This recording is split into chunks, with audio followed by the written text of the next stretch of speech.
The relentless sun beat down on my family farm, turning sweat into rivulets that mixed with the dry dust beneath my boots. This patch of earth wasn't just land.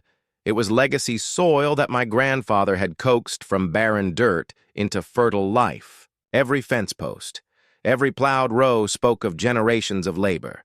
The smell of fresh hay and tilled soil filled my nostrils.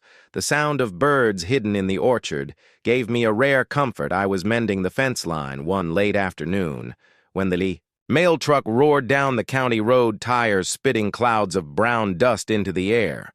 The driver tossed an envelope onto my box. Too crisp, too white, stamped with the flashy golden crest of the Oak Ridge Estates Homeowners Association. I froze, knowing instantly it meant trouble. I tore it open with rough hands calloused from decades of work inside was an invitation to a meeting. Apparently, my farm had drawn their attention. My land bordered their neighborhood of perfect houses all painted. The same beige with lawns trimmed to unnatural precision. Their mailboxes in obedient rows. They were only 5 years old. A newborn community drunk on conformity and power. I went to the meeting, curious what they wanted. The HOA office was cold, so cold it felt unnatural compared to the sunburnt fields outside. At the long, polished table sat Stephanie Roberts, their president, with a smile that never reached her eyes. 2 board members sat stiff like statues at her sides. She leaned forward, her voice smooth like ice. "We would like to purchase your farm to build a community clubhouse. Your land lowers our property values," she said, "makes us look less exclusive."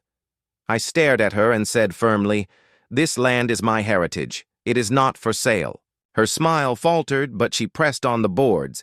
"Decision is final," she said, leaning closer, perfume cloying. "You should reconsider before this becomes complicated for you." The threat hung in the air. I walked out without another word, but I knew a storm was coming 2 weeks later. A county inspector drove up in a white truck, clipboard in hand, said there was a complaint about improper chemical storage. He searched, found nothing, and left the next week. Another inspector arrived.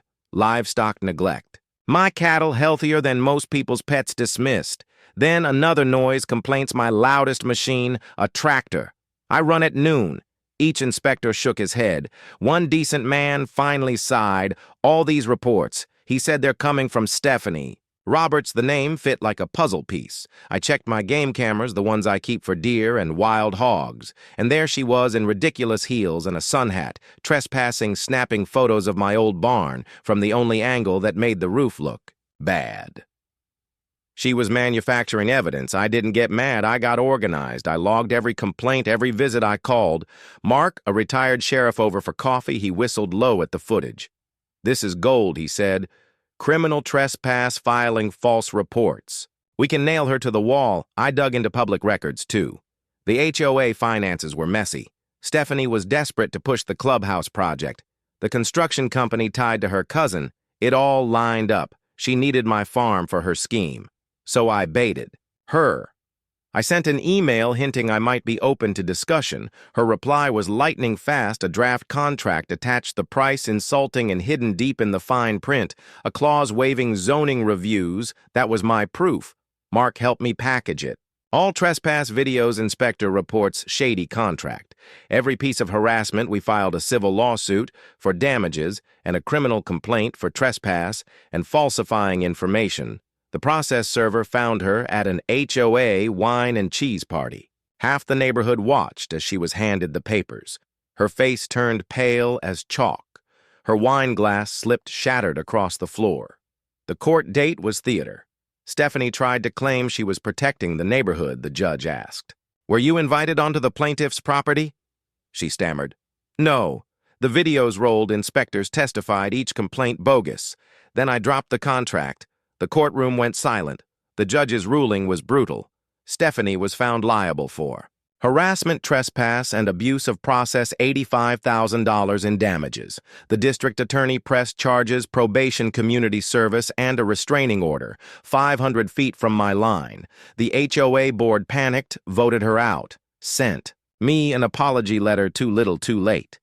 Weeks later, I was fixing my fence again, sun hot on my back, when an old dented sedan rolled by. Slow, she glanced at me. No Lexus, no sunglasses, just shame. I tipped my hat, turned back to my work, the soil still. Mine no power-drunk HOA president could ever take it away because some things are not for sale. Heritage, pride, land earned by sweat and justice when it finally comes. And as I worked, I thought of the countless mornings spent planting seeds with my grandfather's hands guiding mine, the smell of fresh earth after rain. The sound of birds returning to the orchard. The way the cattle would nuzzle me as I passed through the field. Every small detail, a memory. A testament to the life we built. Here I knew now more than ever this land was untouchable. Not because of law or contract, but because it carried the soul of my family. The sunlight shifted toward the horizon, casting long shadows across the fields, highlighting every furrow, every blade of grass, every fence post, every ridge of tilled earth. And in that golden light, I understood that some battles are worth fighting, that some legacies are too precious to sell, that no amount of HOA power, no amount of gold-embossed threats could ever take what has been earned through generations. The sky turned orange and pink clouds drifted lazily across the horizon as if the world itself was sighing in relief. I felt a deep peace knowing the work of decades was secure and nothing could diminish it. Not Stephanie. Not the board. Not any paper or law. As long as my hands dug into this soil and my heart beat with the rhythm of this land, it would remain mine. And I smiled, tipped my hat to the setting sun, and returned to my work, knowing that as long as I drew breath, this land would remain a sanctuary, a heritage, a triumph of sweat persistence, and the justice that comes from standing firm, earned by sweat and justice when it finally comes. And as I continued working, I watched the golden light of sunset paint every furrow, every blade of grass, the way it shimmered over the wooden beams of the barn. And in that peaceful moment, I understood that no lawsuit, no intimidation could ever claim the spirit of my family's farm. I felt the wind brush across my face, carrying the scent of wildflowers and fresh hay. The cows grazed lazily in the distance. The orchard birds sang their final songs for the day. Every sound, every smell, every shadow. A reminder that this land belonged.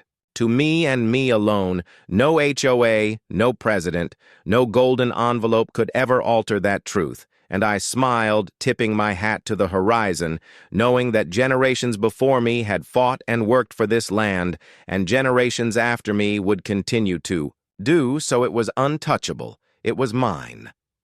And finally, as night fell, the stars appeared one by one over the fields and barns, and I felt a sense of calm that only comes from standing on land that is truly yours, knowing you have defended it and preserved it, that no act of greed, no manufactured complaint could ever break the bond between a farmer and the soil he loves deeply and forever.